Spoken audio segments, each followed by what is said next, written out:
Hello students. तो last lecture में हमने एसिम्प्टोटिक एनालिसिस के बारे में पढ़ा था, जिसमें कि हमने थीटा नोटेशन को बहुत ही डिटेल्ड में पढ़ा था। उसके बाद हमने इसका एक ग्राफ देखा था, हमने एक बैंड की बात की थी, जिसमें हमने डिनोट किया था कि जो हमारा फंक्शन है एफ ऑफ एन वो C1GN और C2GN के बीच में लाई करता है।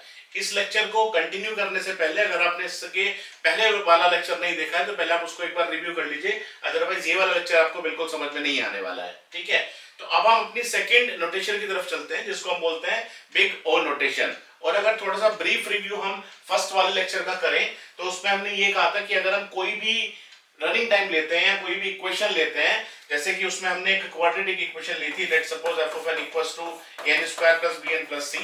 तो हमने कहा था कि जो भी मेजर कंट्रीब्यूटिंग टर्म होती है हमारी, उसको लेकर हम सबसे पहले अपना एक बैंड क्रिएट कर लेंगे।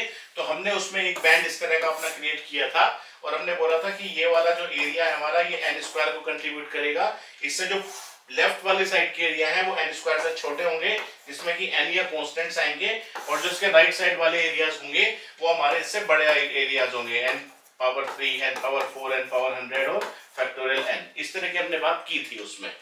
फिर हमने ये कहा था कि जो इस बैंड वाला एरिया है इसको हम बोलते हैं हमारा, ये कंट्रीब्यूट करता है थीटा रोटेशन के लिए, और हमने उसको पूरा डिटेल में पढ़ा था।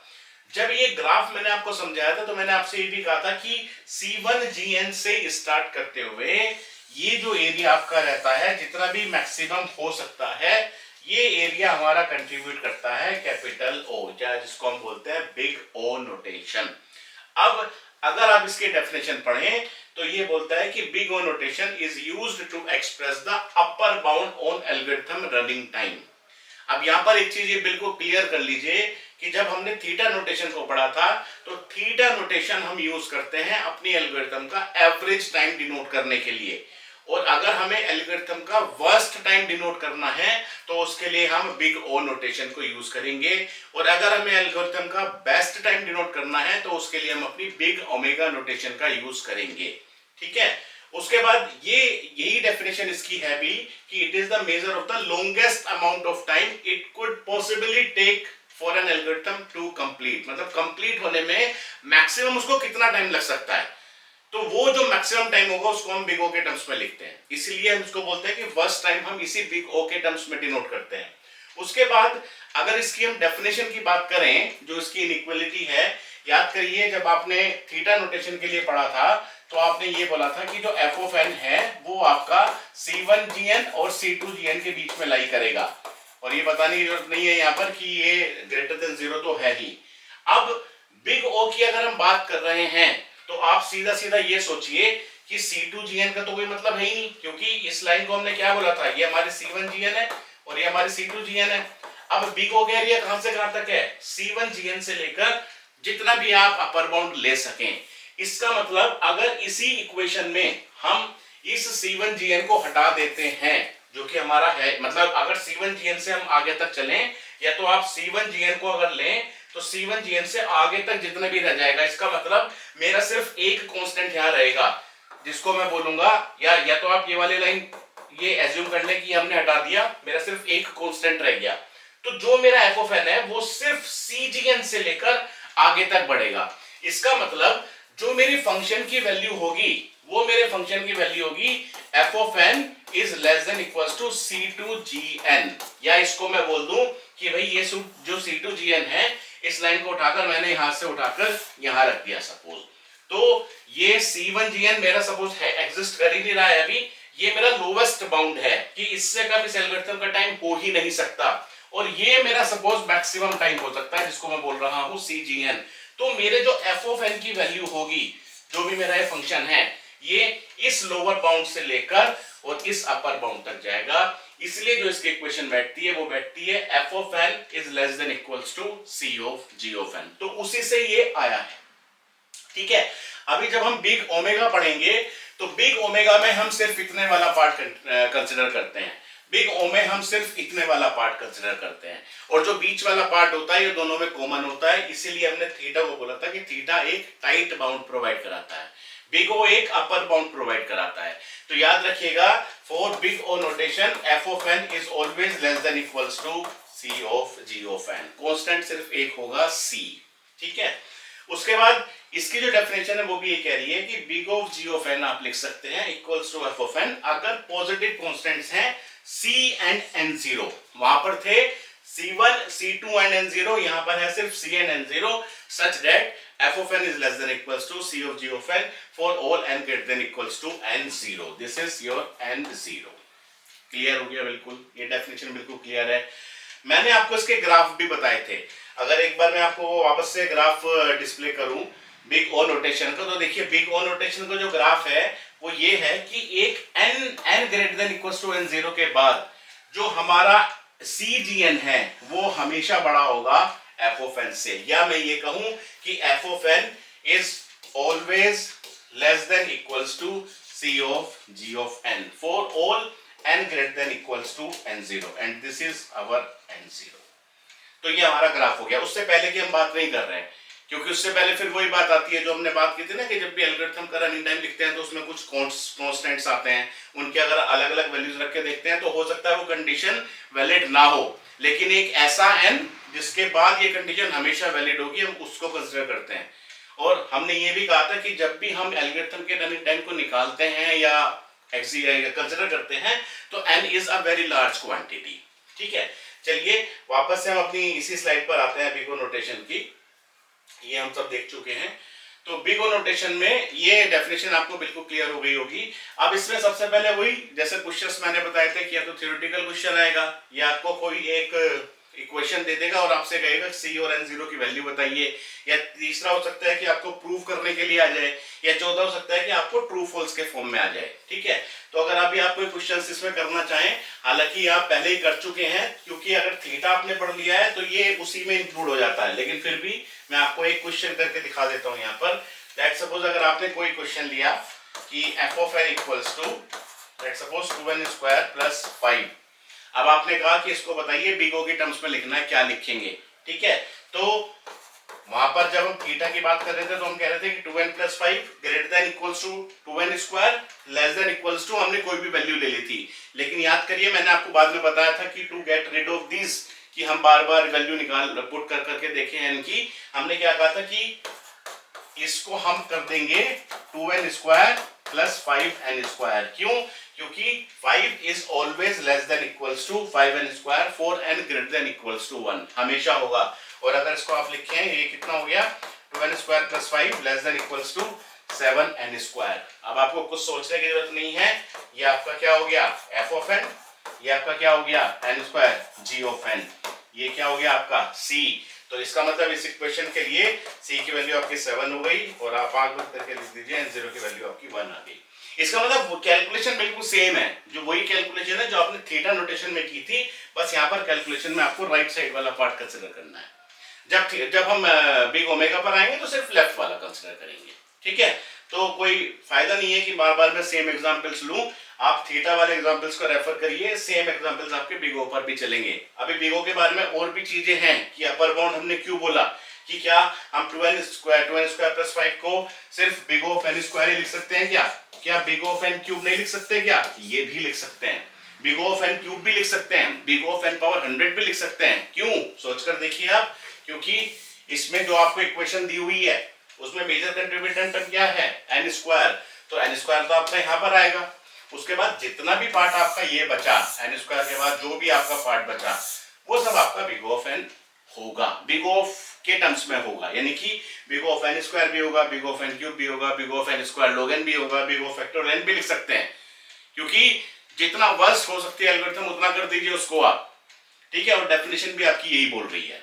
ठीक है, तो इसका मतलब इसको हम big O of n power 100 भी लिख सकते हैं, big O of factorial n भी लिख सकते हैं, any value greater than n square वो आप लिख सकते हैं इसको। ठीक है, चलिए अब जो नेक्स्ट क्वेश्चन इसमें आता है जो हमने अपनी पढ़ी थी big theta theta ratio theorem जो पढ़ी थी, तो उसी के पैरेलल में हमारी आती है बिग ओ रेशियो थ्योरम। अब उसको देख लेते हैं बिग ओ रेशियो थ्योरम को।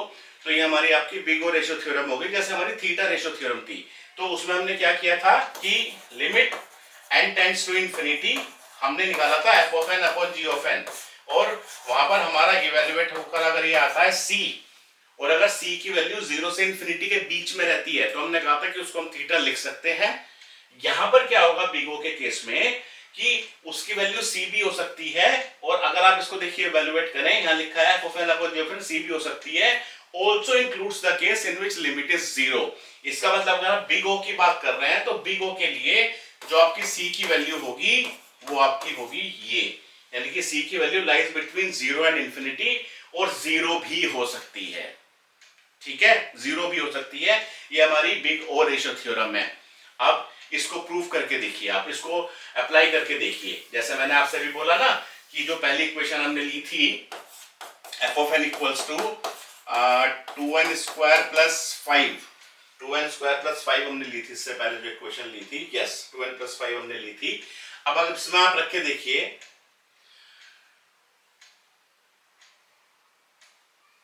2n square plus 5, yes 2n square plus 5 हमने ली थी। अब इसमें आप रख के देखिए। अब सपोज मैं आपसे कह रहा हूं कि let suppose 2n square plus 5 को हमने लिख दिया big of let suppose n cube, हमने लिख दिया, और आपसे कह रहा है इसको प्रूव करिए इसके इक्वल होगा। तो पहला प्रूफ तो आप ऐसे ही कह सकते हैं कि एक ऐसा सी और एक ऐसा n जीरो निकाल के दिखा दें जो एग्जिस्ट करता हो, जिसमें कि f of n less than equals to c g of n है। अगर ऐसा आ गया तो उसको हम big of g of n लिख सकते हैं, या आप रेशियो थ्योरम भी ले सकते हैं, क्योंकि c और n जीरो तो आप डायरेक्टली निकाल ही लेंगे। ठीक है, या आप डायरेक्टली देखिए कैसे निकालेंगे। सपोज आपका लिखा है 2n स्क्वायर प्लस 5, इसको आप क्या लिख सकते हैं 2n cube plus 5n cube लिख सकते हैं कि नहीं लिख सकते, क्योंकि 2n square is always less than equals to 2n cube, 5 is always less than equals to 5n cube. इसका मतलब ये कितना हो गया 2n square plus 5 less than equals to 7n cube. इसका मतलब आप कह सकते हैं भाई c की वैल्यू 7 है और n0 की वैल्यू 1 है, तो आप ये हमेशा लिख सकते हैं। इसका मतलब ये बिग ऑफ n क्यूब होगा, एग्जिस्ट करती है ऐसे c और n0। लेकिन अगर आपको रेशियो थ्योरम ही लगानी है तो रेशियो थ्योरम आप लगा कर देखिए, क्या है limit n tends to infinity f of n upon g of n। f of n आपका कितना हो गया, रखिए आप यहाँ पर value limit n tends to infinity, f of n आपका दे रखा है 2n स्क्वायर प्लस 5 और g ऑफ n आपका बोल रहा है ये n क्यूब। करिए इसको इवैल्यूएट, कितना हो गया ये limit n tends to infinity. इसको अलग अलग करिए, क्योंकि इंफिनिटी अगर डायरेक्टली रख देंगे तो इंफिनिटी अपॉन इंफिनिटी की फॉर्म बनेगी जो कि इंडिटरमिनेट होती है, जिसको हम सॉल्व नहीं कर सकते। अलग अलग कर लीजिए इसको, 2n square upon n cube plus 5 upon n cube, ये कितना हो गया आपका limit n tends to infinity, ये कितना आ गया आपका 2 अपॉन n और प्लस 5 अपॉन n क्यूब।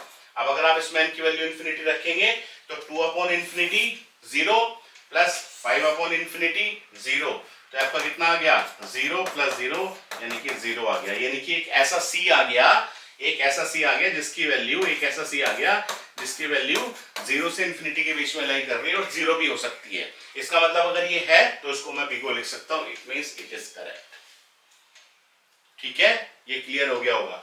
अब अगर क्वेश्चन ये आता है कि क्या इसको हम बिग ऑफ n भी लिख सकते हैं क्या, तो उस केस में क्या होगा, अगर इसे थोड़ा सा करके देखें, यहाँ पर आपका कितना आएगा बिग ऑफ n के लिए, या चलिए दोबारा कर देते हैं इसको बिग ऑफ n के लिए। यहाँ पर क्या रखेंगे आप 2n स्क्वायर प्लस 5 अपॉन इसके लिए n रखेंगे, इसमें फिर रखेंगे तो कितना आएगा ये limit n tends to infinity 2n square upon n plus 5 upon n, एक n से n कैंसिल हो गया, ये आपका बचा limit n tends to infinity 2n plus 5 upon n। अगर इसको रखेंगे n की वैल्यू इंफिनिटी, ये आपका इंफिनिटी हो गया, ये आपका 0 आ गया, ये आपका हो गया infinity plus 0, it means it becomes infinity. Infinity नहीं हो सकता, ये कहती है थ्योरम, लेस देन इंफिनिटी होना चाहिए। इसका मतलब this is not equals to big of n। ये क्लियर हो गया होगा आपको कि हाँ किस तरीके से हम किस इक्वेशन को किसके टर्म्स में क्या क्या लिख सकते हैं।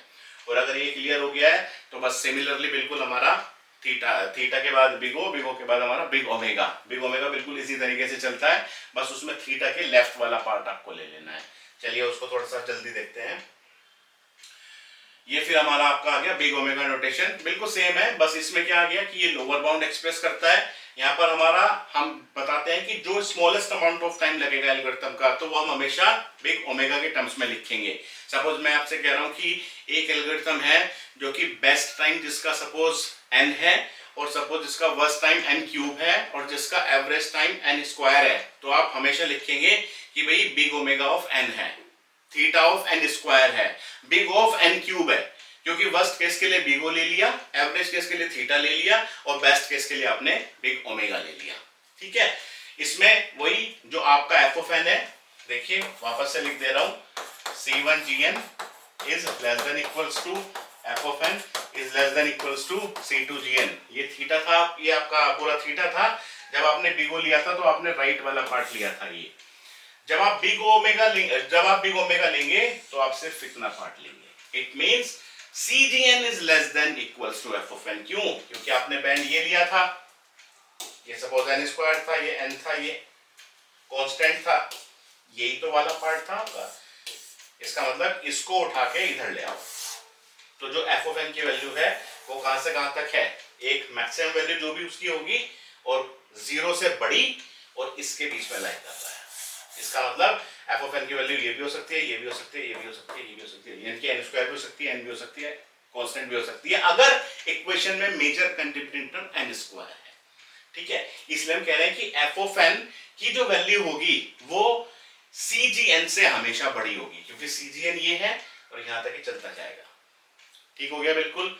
चलिए इसका भी एक एग्जांपल फटाफट से देख लीजिए, और अगर आपको कांस्टेंट वगैरह निकालना है तो आप इसमें भी ऐसे निकाल सकते हैं। जैसे सेम एग्जांपल लेते हैं, let's suppose f of n equals to 2n square plus 5।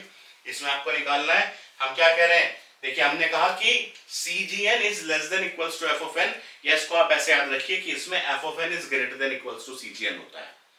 मतलब थीटा के केस में तो क्या था कि जो एफ ऑफ एन है वो आपका C1GN और C2GN के बीच में लाई कर रहा है।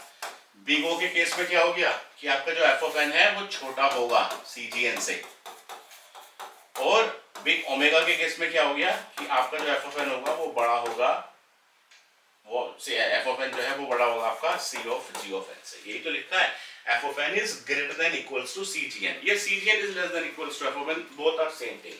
ठीक है, इसको आप खोल के देखिए आप जरा इसमें। अब हम क्या कहेंगे कि 2n square plus 5 this is always greater than equals to 2n square. मतलब देखिए अब हमें वो वाला पार्ट लेना है जो हमने थीटा में लेफ्ट साइड के लिए यूज किया था, ये हमेशा होगा, हमेशा होगा। तो इसका मतलब c की वैल्यू आ गई 2 और n0 की वैल्यू आ गई 1। रख के देख लीजिए आप इसमें, n0 की वैल्यू 1 देखिए, 2 आ गया, ये कितना आ गया, 7 आ गया, ट्रू है। ठीक है, इसी तरीके से अगर आपको प्रूव करना है तो प्रूव भी आप कर सकते हैं। अब बताइए अगर इसकी हम थ्योरम थीटा रेशियो थ्योरम, इसकी sorry big omega ratio theorem की बात करें तो रेशियो थ्योरम में क्या होना चाहिए, रेशियो थ्योरम में होना चाहिए कि C lies between 0 and infinity, also includes the case where C becomes infinity। ठीक है, बिग ओ के लिए आपने 0 को इंक्लूड किया था और इसके लिए आप इंफिनिटी को इंक्लूड करेंगे। ठीक हो गया, तो ये हमारी होती है ratio theorem, big omega ratio theorem. तो उसमें हम कह रहे हैं limit n tends to infinity f of n upon g n अगर एग्जिस्ट करता है तो हम कहेंगे f of n belongs to omega of g of n. उस केस में जो भी इसकी वैल्यू आएगी ग्रेटर देन 0 होगी, also includes the case in which the limit is infinity. और अभी मैंने ये जो तीनों चीजें हैं ये एक साथ भी आपको लिख कर दी थी, ये आपकी इधर लिखी हुई है इस वाली स्लाइड में, कि जब भी आप ये इवैल्यूएट करते हैं तो अगर ये मेरा कांस्टेंट आता है, अगर ये मेरा कांस्टेंट आता है C, तो उस केस में हम कहते हैं कि एफ ऑफ एन और जी एन का जो रेट है, जो ग्रोथ रेट है वो सेम है। क्योंकि उस केस में हम क्या कर रहे हैं कि अगर इक्वेशन लिखिए 2n स्क्वायर प्लस 5 तो उसको हम बोल रहे हैं थीटा n स्क्वायर, या n log n प्लस 1 लिखा है तो उसको हम क्या बोल रहे हैं थीटा n log n। इसका मतलब जो ग्रोथ रेट है वो सेम है, क्योंकि जो लेफ्ट हैंड साइड में फंक्शन है, जो राइट हैंड साइड में फंक्शन है, उसका रेट सिमिलर है, बिल्कुल ऑलमोस्ट सिमिलर है। अब जब हमने इसकी बात करी जिस केस में 0 आता है, तो हम उस केस में क्या कहते हैं कि f n grows slower than g of n. क्यों? क्योंकि एफ ऑफ एन क्या है, एफ ऑफ एन तो सपोज आपका n स्क्वायर है, और जी ऑफ एन आप क्या लिख सकते हैं, n स्क्वायर भी लिख सकते हैं, बिग ऑफ एन क्यूब भी लिख सकते हैं, बिग ऑफ एन पावर 100 भी लिख सकते हैं। इसका मतलब जो n क्यूब है, n पावर 100 है, वो तो स्लो हो गया ना as compare to f of n. Clear है? और थीटा के केस में आप क्या कहते हैं कि f of n grows faster than g n. क्यों? क्योंकि जब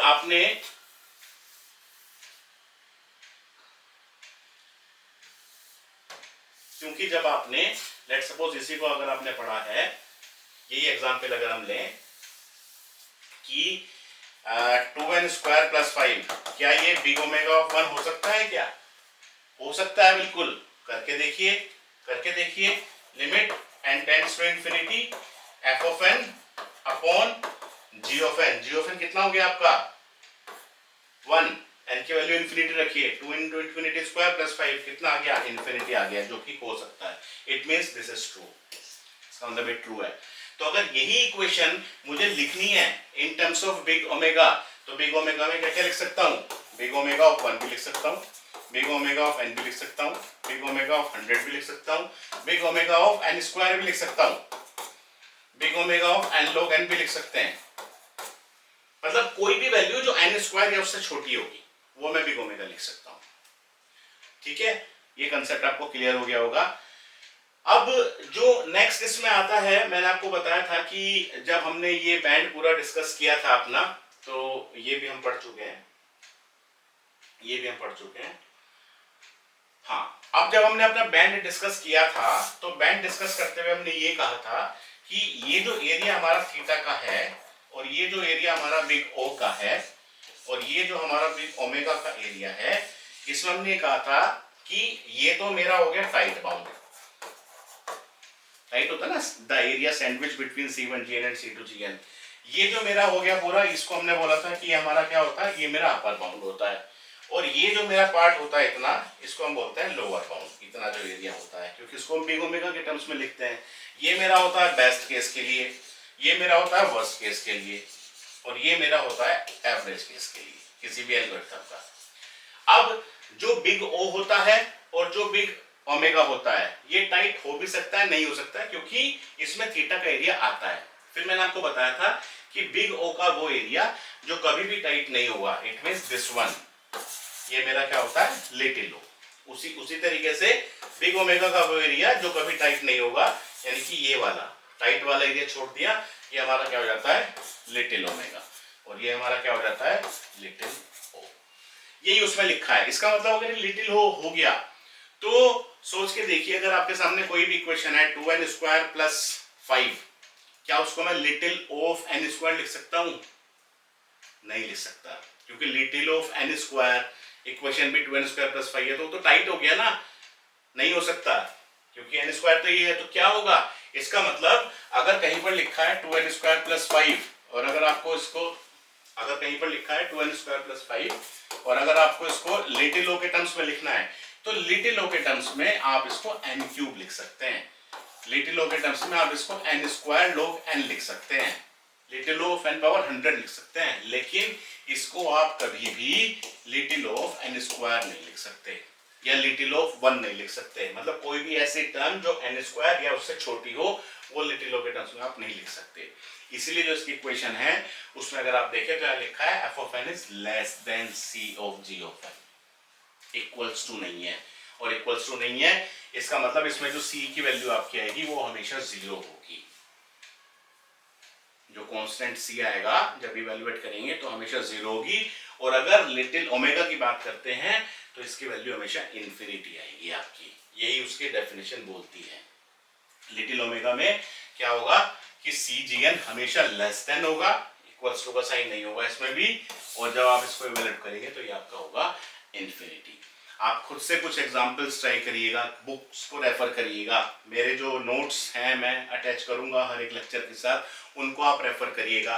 या आपको कुछ और एक्स्ट्रा क्वेश्चंस हैं, कोई ऐसे क्वेश्चन आपके सामने आती है जो आपको समझ नहीं आ रही है, तो कमेंट बॉक्स में डालिएगा, उसका आप फोटो खींच के मुझे भेजिएगा। ठीक है, मैं उसका आपको जरूर रिप्लाई करूंगा कि ये ऐसा क्यों हो रहा है। ठीक, अब देखिए, थोड़ा सा और बेटर अंडरस्टैंडिंग के लिए मैंने कुछ एग्जाम्पल्स यहाँ पर दिए हैं। ठीक है, आप इनको देखिए। यहाँ पर हमने लिखे हैं कुछ इनकरेक्ट बाउंड्स। अब ये इनकरेक्ट क्यों है, 1 बाय 1 देखिए। सबसे पहले सपोज हमने लिया 7n + 5। अब अगर 7n + 5 है तो इसमें मेजर कंट्रीब्यूटर क्या है? n है। तो अपने माइंड में एक सेट कर लीजिए, ये n हो गया। इसका मतलब इधर की तरफ कांस्टेंट्स आ गए। कांस्टेंट को मैं 1 लिख रहा हूँ, आप 1, 2, 100, 1000 कुछ भी लिख लीजिए। उसके राइट साइड में क्या चला गया आपका? n² n³ और n पावर 100 या कोई और बड़ी वैल्यू, कुछ भी। अब डायरेक्टली अगर इसको सोचें तो इसको क्या लिख सकते हैं हम? इसको थीटा के टर्म्स में सिर्फ थीटा ऑफ n लिख सकता हूं। इसको अगर बिग ओमेगा लिखना है तो बिग ओमेगा ऑफ n लिख सकता हूं, बिग ओमेगा ऑफ कांस्टेंट लिख सकता हूं।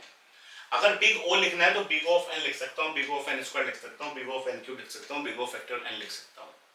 लिटिल ओ के टर्म्स में लिखना है तो लिटिल ऑफ एन नहीं लिख सकता, लिटिल ऑफ एन स्क्वायर लिख सकता हूँ, लिटिल ऑफ कुछ भी लिख सकता हूँ एन के बाद। अगर लिटिल ओमेगा की बात करें तो लिटिल ओमेगा सिर्फ कांस्टेंट लिखा जाएगा, लिटिल ओमेगा ऑफ एन नहीं होगा। अब इसने कहा है कि क्या ये बिग ऑफ वन होगा, बिग ऑफ वन, तो वन तो ये है, कांस्टेंट तो ये है, और बिग ओ का एरिया कौन सा होता है, बिग ओ का तो ये वाला एरिया होता है, इसका मतलब ये नहीं होगा, सही लिखा हुआ है, इनकरेक्ट है।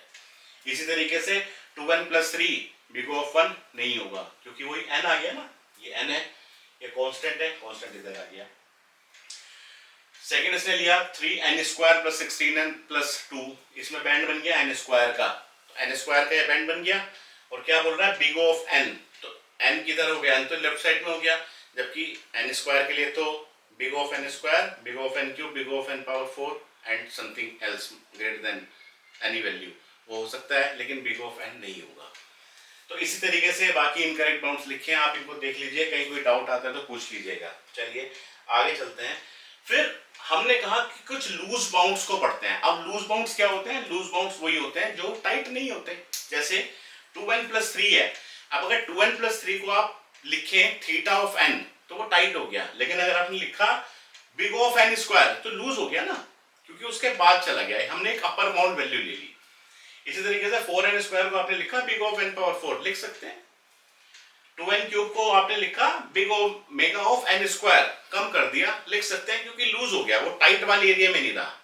तो जब टाइट वाले एरिया में लिखा थीटा के टर्म्स में तो परफेक्ट है, लेकिन अगर बिग ओ के टर्म्स में लिख रहे हैं और टाइट वाले एरिया नहीं ले रहे हैं, उसके बाद वाले ले रहे हैं, तो लूज है। इसी तरीके से अगर ओमेगा के टर्म्स में लिख रहे हैं और टाइट वाला एरिया नहीं ले रहे हैं, उसके लेफ्ट वाले ले रहे हैं, तो लूज बाउंड है, ये यहाँ पर लिखा हुआ है। चलिए आगे चलते हैं। फिर उसके बाद इसमें कुछ एक करेक्ट बाउंड्स है, आप इनको देख लीजिए, जैसे कि सपोज ये है 4n² + 3n + 9, हमने लिखा θn², टाइट बाउंड है, बिल्कुल सही है। 4n² + 3n + 9 little of n³ बिल्कुल सही लिखा हुआ है, क्योंकि n² का बैंड है, उसके बाद आता है n³, तो लिटिल के टर्म्स में लिख सकते हैं, ठीक है। चलिए आगे चलते हैं।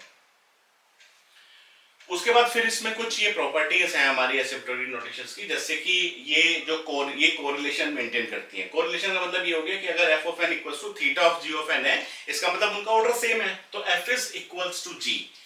अगर f of n = big of g of n है, क्योंकि g of n का ऑर्डर तो कम है ना, स्लो है algorithm, f of n fast है या इक्वल भी हो सकती है, तो हम कह रहे हैं कि f is less than equals to g, कि हाँ भाई f जो है g के इक्वल हो सकती है, लेकिन अगर g को आपने और अपर बाउंड के टर्म्स में डिनोट किया है तो g is slower, ठीक है। f of n अगर big omega of g of n है, इसका मतलब f is greater than equals to g, ये सब उसी बैंड वाले डायग्राम से बन जाएगा। और अगर इसकी बात कर रहे हैं तो ये लेस देन होगा, और इसकी बात कर रहे हैं लिटिल ओमेगा की तो ये ग्रेटर देन होगा। फिर ये प्रॉपर्टीज आती है इसकी ट्रांजिटिविटी, रिफ्लेक्सिविटी, सिमेट्री और ट्रांसपोज सिमेट्री। ये भी आपने मैथमेटिक्स में पढ़ी होंगी, डिस्क्रीट मैथमेटिक्स वगैरह अगर भी पढ़ा होगा आपने। तो हम यहाँ पर कह रहे हैं ना, जैसे कि भैया a = b है और लेट्स सपोज हम कह रहे हैं b = c है, तो हम ये कह सकते हैं ना a = c होगा, तो यही हमारी होती है ट्रांजिटिविटी। क्या कह रहा है, f of n = θ of g of n के, और g of n = है θ of h of n के, तो हम क्या कह सकते हैं कि f of n = θ of h of n। ये हमारी ट्रांजिटिविटी हो गई। सिमिलरली ये O के टर्म्स में हो गई, सिमिलरली ओमेगा के टर्म्स में हो गई, सिमिलरली लिटिल O, सिमिलरली हमारा लिटिल ओमेगा। ये रिफ्लेक्सिविटी हो गई। रिफ्लेक्सिविटी क्या कहती है कि f of n = θ of f of n, मतलब अपने टर्म्स में हम उसको लिख सकते हैं, बिल्कुल लिख सकते हैं, बिग O भी लिख सकते हैं, बिग ओमेगा भी लिख सकते हैं, अपने टर्म्स तो लिख ही सकते हैं ना। कि सपोज अगर आपके पास ये इक्वेशन थी 2n² + 5, इसको आप θn² भी लिख सकते हैं, इसको बिग ऑफ n² भी लिख सकते हैं, इसको आप बिग ओमेगा ऑफ n² भी लिख सकते हैं, क्योंकि टाइप तो रहता ही है ना दोनों में, बिग ओ में भी और बिग ओमेगा में भी टाइप तो होता ही है वो।